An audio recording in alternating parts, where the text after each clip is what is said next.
मित्रांनो, लग्नाची बेडी या मालिकेच्या आजच्या भागामध्ये आपण पाहणार आहोत. सिंधूला सतत राघवचं बोलणं आठवत असतं आणि त्यामुळे ती अपसेट होते. त्याच वेळी राघवसुद्धा हॉस्पिटलमधून घरी येतो. तो सिंधूसोबत बोलण्याचा प्रयत्न करतो, मात्र सिंधू त्याच्याशी एकही शब्द बोलत नाही. तर राघव आज सिंधूसोबत जे काही वागलेला असतो त्यासाठी तिची माफी मागतो आणि तिला म्हणतो की सिंधू प्लीज माझ्यावर विश्वास ठेव, मी चुकीचं काही करत नाही. त्यावर सिंधू म्हणते की राघव सर, चूक की बरोबर हे ठरवणारे तुम्ही कोण आणि विश्वासाच्या गप्पा तुम्ही काय मारताय? तुम्ही कधी ठेवलात का माझ्यावर विश्वास? पुढे ती म्हणते की ज्यावेळी अंकुर घरी आला होता त्यावेळी तुम्ही त्याच्यासोबत कसे वागला होता हे आठवतंय ना तुम्हाला, त्यामुळे विश्वासाच्या गोष्टी तुम्ही करू नका. त्यावर राघव तिला म्हणतो की सिंधू, मी विचित्र वागतोय असं तुझं म्हणणं आहे, पण तू तरी वेगळं काय करत आहे? तू माझा फोनसुद्धा फोडला, तू इतकी चिडचिड का करत आहे? त्यावर सिंधू म्हणते की राघव सर, तुम्हाला माझी चिडचिड दिसत आहे, पण तुमचं विचित्र वागणं दिसत नाही का? फक्त तुम्हाला एक साधा प्रश्न विचारला होता की कोण आहे ही श्रुती, जी तुम्हाला रात्री अपरात्री फोन करते आणि तिचा फोन आल्यानंतर तुम्ही हातातील सगळी कामं बाजूला ठेवून तिला भेटायला जाता. नक्की कोण आहे ती? मात्र राघव सिंधूला श्रुतीबद्दल काही सांगत नाही. त्याला सतत सदाला दिलेले वचन आठवत असते. तर सिंधू राघवला म्हणते की काय झालं राघव सर, आता तुम्ही का गप्प बसलात? आणि मुळात कसं आहे ना, माझा तुमच्यावर पूर्ण विश्वास आहे, मात्र तुमचा माझ्यावर विश्वास नाही. आणि तसंही तुम्हाला माझी पार्टी सोडून श्रुतीकडे जाणं जास्त महत्त्वाचं वाटलं ना, मग ठीक आहे, मला या सगळ्या गोष्टींनी काही फरक पडत नाही. त्यावर राघव सिंधूचा हात हातामध्ये घेत म्हणतो, पण मला फरक पडतो सिंधू, आणि खरंच आपलं नातं इतकं तकलादू आहे का? प्लीज तू माझ्यावर विश्वास ठेव, मी तुझा कधीही विश्वासघात करणार नाही. तर सिंधू पुन्हा एकदा राघवला विचारते की ही श्रुती नक्की कोण आहे.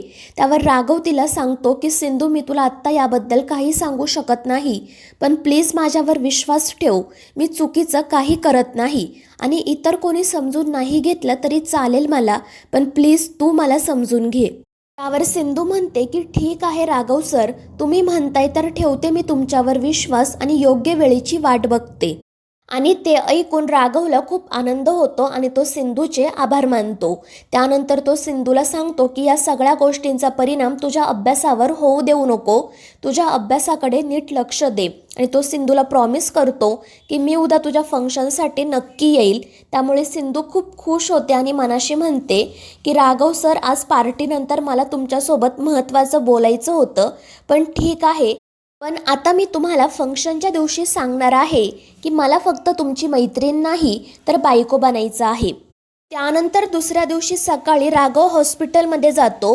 तो श्रुतीला म्हणतो की माझं डॉक्टरांसोबत बोलणं झालं आहे आणि ते लवकरच ऑपरेशन करणार आहे, मात्र तुम्ही काही काळजी करू नका, सर्व काही ठीक होईल. परंतु श्रुती खूप घाबरलेली असते. ती रडतच राघवला म्हणते की तुम्ही मला एक वचन द्या की या ऑपरेशननंतर जर मला काही झालं तर तुम्ही माझ्या बाळाचा सांभाळ कराल. त्यावर राघव तिला समजावतो की तुम्ही प्लीज असा विचार करू नका, तुम्हाला काही होणार नाही. मात्र श्रुती खूप घाबरलेली असते. ती राघवला म्हणते की या ऑपरेशनमधून मी सही सलामत बाहेर येईल याची मला खात्री वाटत नाही. आणि ती रडतच म्हणते की मला माझ्या सदाकडे जायचं आहे. त्यावर राघव तिला विचारतो की यासाठी मी तुम्हाला इथे घेऊन आलो का? इतर कोणासाठी नाही, पण निदान तुमच्या बाळासाठी तरी तुम्हाला जगायला हवं. मात्र त्याच वेळी त्याच हॉस्पिटलमध्ये सिंधू इतर काही विद्यार्थ्यांसोबत येते. त्या हॉस्पिटलमध्ये आजपासून त्यांची ट्रेनिंग सुरू होणार असते. त्यांना सर्व इन्स्ट्रक्शन्स दिले जातात आणि सिनियर डॉक्टरांना असिस्ट करायला सांगितले जाते. तर दुसरीकडे श्रुती राघवला म्हणत असते की उगाच माझ्यामुळे तुमच्या मॅरिड लाईफमध्ये प्रॉब्लेम सुरू झाले. त्यावर राघव म्हणतो की तुम्ही या सगळ्या गोष्टींची काळजी करू नका, आता सगळं काही ठीक आहे. त्यामुळे श्रुती त्याला विचारते की खरंच तुमची बायको इतकी समजूतदार आहे का? त्यावर राघव म्हणतो, हो, माझी बायको खरंच खूप समजूतदार आणि हुशार आहे. आणि तो श्रुतीला सांगतो की ती आता MBBS करत आहे आणि जर तिला तुमच्याबद्दल माहिती असती ना तर तिने माझ्यापेक्षा जास्त तुमची मदत केली असती. आणि त्या दोघांचं हे बोलणं सुरू असताना श्रुतीला जाणवतं की कोणीतरी बाहेरून दरवाजा उघडण्याचा प्रयत्न करत आहे. त्यामुळे ती खूप घाबरते. ती राघवला म्हणते की नक्कीच इथे पोलीस आले असतील. ती खूप पॅनिक होते. तर राघव तिला शांत करतो आणि तो स्वतः बाहेर जाऊन बघण्याचं ठरवतो. तर सिंधूच तो दरवाजा उघडण्याचा प्रयत्न करत असते आणि सिंधू तो दरवाजा उघडणार इतक्यात एक नर्स तिथे येते. ती सिंधूला सांगते की तुम्ही ज्या डॉक्टरांना शोधत आहात ते दुसऱ्या रूममध्ये आहेत. त्यामुळे सिंधू आणि तिच्यासोबत असलेली तिची मैत्रीण तेथून निघून जातात आणि त्यानंतर राघव तो दरवाजा उघडतो. मात्र सिंधू त्या ठिकाणी आहे याची त्याला कल्पना नसते. तर दुसरीकडे सिंधू सिनियर डॉक्टरांसोबत बोलत असते. त्याच वेळी राघवसुद्धा तिथे येतो. मात्र ते दोघेही एकमेकांना बघत नाही. त्यानंतर रात्री सिंधू फंक्शनसाठी कोणती साडी नेसायची हे ठरवत असते. ती अनेक साड्या ट्राय करून पाहते. मात्र तिला त्यांपैकी एकही साडी आवडत नाही. ती स्वतःशीच म्हणत असते की फंक्शनमध्ये मला ट्रॉफी मिळणार आहे आणि ती ट्रॉफी मी राघव सरांना डेडिकेट करणार आहे. त्यामुळे मला छानच दिसायला हवं. आणि त्यानंतर ती अजून काही साड्या ट्राय करून पाहते. मात्र तिला त्यांपैकी एकही साडी आवडत नाही. त्याचवेळी राघवसुद्धा हॉस्पिटलमधून घरी येतो. तो सुद्धा सिंधूला साडी चॉईस करण्यासाठी मदत करत असतो. मात्र त्यालासुद्धा एकही साडी आवडत नाही. त्यामुळे तो सिंधूला सांगतो की आपण उद्या तुझ्यासाठी एक नवीन साडी घेऊ आणि ते ऐकून सिंधू खूप खुश होते. मात्र त्यानंतर ती राघवला सांगते की उद्यापासून माझं ट्रेनिंग सुरू होणार आहे. त्यावर राघव तिला विचारतो की कोणत्या हॉस्पिटलमध्ये आणि त्यावर सिंधू हॉस्पिटलचं नाव सांगणार. इतक्यात राघवला एक कॉल येतो आणि त्यामुळे राघव बाहेर जातो. त्यानंतर दुसऱ्या दिवशी सिंधू राघवची फंक्शनसाठी वाट पाहत असते. घरातील सर्वजण या फंक्शनसाठी तयार झालेले असतात.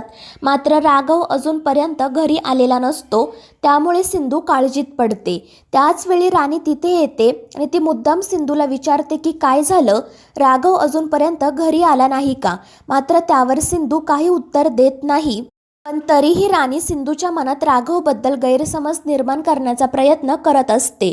त्यामुळे सिंधू खूप चिडते. ती राणीला म्हणते की मधुताई, तुम्ही एकच विषय घेऊन माझ्यासोबत बोलायला का येता? आणि माझा राघव सरांवर पूर्ण विश्वास आहे. ते या फंक्शनसाठी नक्की येणार. त्यांनी मला तसं प्रॉमिस केलं आहे. त्यावर राणी हसतच म्हणते की सिंधू, तू खरंच राघवच्या प्रॉमिसवर विश्वास ठेवला का?